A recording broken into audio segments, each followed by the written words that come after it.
Ay, namibigay. Tatanong ako sa'yo.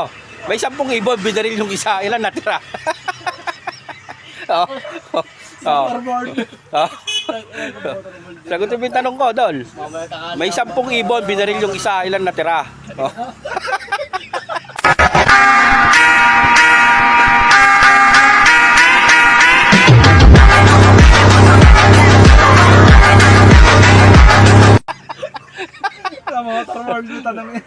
Sa motorboard mo yung tanong. Hindi na yun.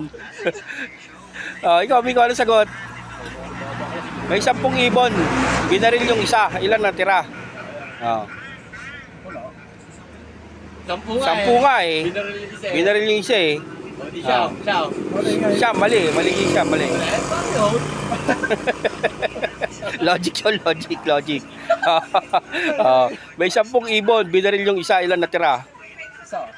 Ha? Isa. Bakit? 10 pa rin. Natanggal yung 0. 10 pa rin. Bakit? Bilang na naman, hindi naman Mali yun eh. Isa lang.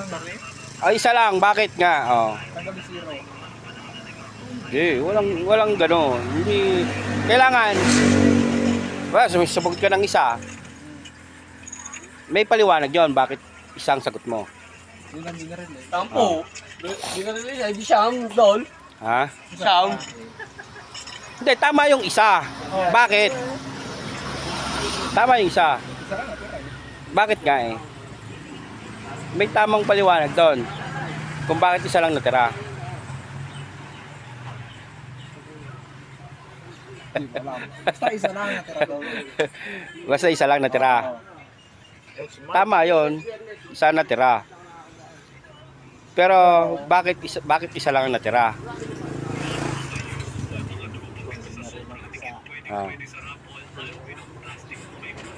Ano? Nadamay yung siyam, di patay na rin, patay yung 10. Ay, hindi pa na. Oh. Tama yung isa. Pero bakit isa ang natira? Hindi ko alam ba? Hindi mo alam. Ha?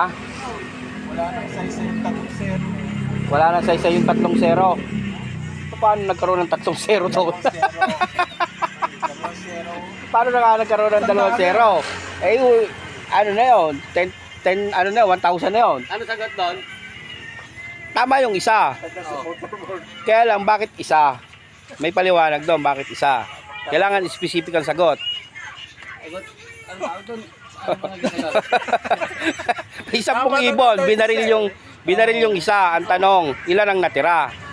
Tama yung isa. Mali yung siyam. Tama yung isa. Pero bakit isang natira?